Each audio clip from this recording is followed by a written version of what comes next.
here today. You're welcome. Today we're going to talk a bit about trauma and how that affects people and what we can do to help them deal with their trauma.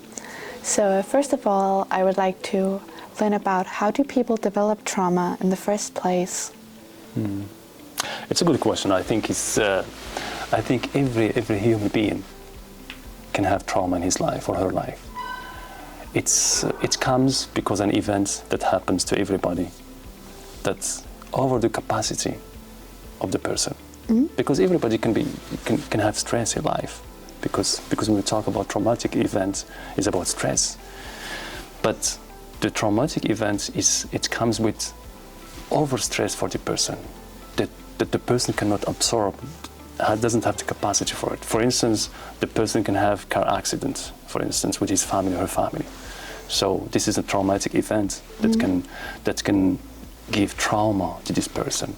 The person, for instance, a small child, for instance, the parents got divorced.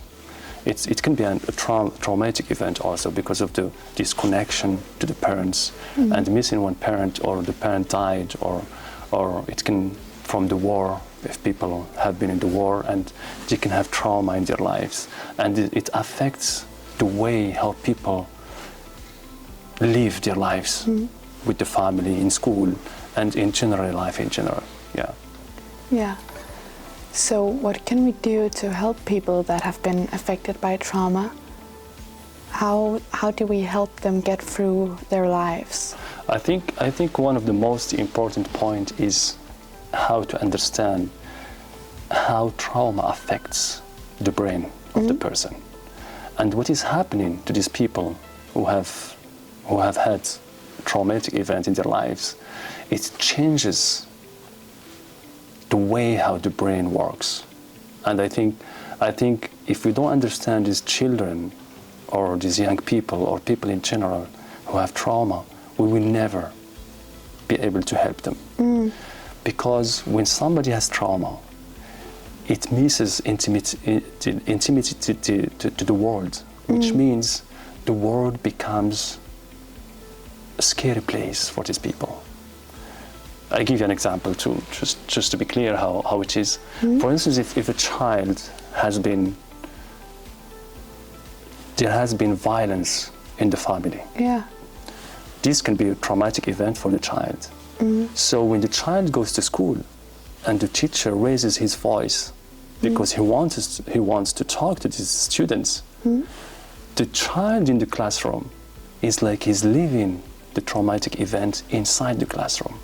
Yeah.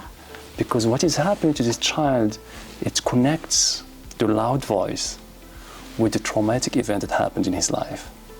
And this is the issue. If the teachers or the parents don't understand how traumatic event can affect the brain, the function of the brain, they will never know how to deal with them. And I think what is important for these children who has trauma, because they become sensitive to stress. Because things that can be normal for us, it's not normal for them. And I think that's what make these parents and teachers surprised of the way how these children are behaving. Because we're surprised why the child is stressed, why the child has tension, why the child is overreacting. Because it's small thing. It's just small change that is happening in the classroom or small change that is happening at home.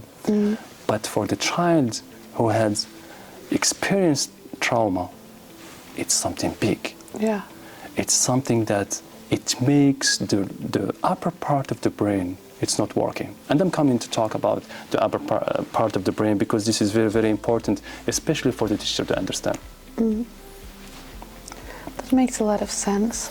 So what I'm hearing is that we need to understand people's trauma in order to help them. Yeah. And how do we understand people with trauma if we don't know what trauma they've been through? How can we help them then? And I think it's a very good question because that's actually what we advise the teachers when we have a meeting with the teachers in school, because they have a child who is overreacting and they don't understand why this child is overreacting. In fact, actually in the classroom, what is happening is that the sensitivity that this child has in the classroom or everywhere, it makes the person overreacting. So, because the question is how we can understand them, right? Yeah. And this is actually what we advise to teachers is we always need to ask about the history of these children. Yeah. I think one of the most important things when we see anything that is not fine with this child, we just invite the parents. And we try to ask them, what has happened to this child? Can you talk about the history of the child? And I think this is very important, because if we don't understand what had happened to this child in the past, we will never be able to help this child to the future, because his past is still carried by this child. And this is a very important part of the person's life, of the child's life. So the answer is, we always need to be interested in the child's history and the child's past. So when we know that something really big had happened for this child, then the teacher can understand how I need to deal with this child and how this overreaction, I understand the overreaction. Because if the teacher doesn't understand where this overreaction is coming from, the teacher becomes stressed. Yes, of course. And what is happening? When the teacher is stressed, this child also becomes more stressed. Because this child is seeing the teacher, is seeing the parent in the mirror. And if the parent or the teachers are not quiet when the child is overreacting, this child will never be quiet. The child will never be calm.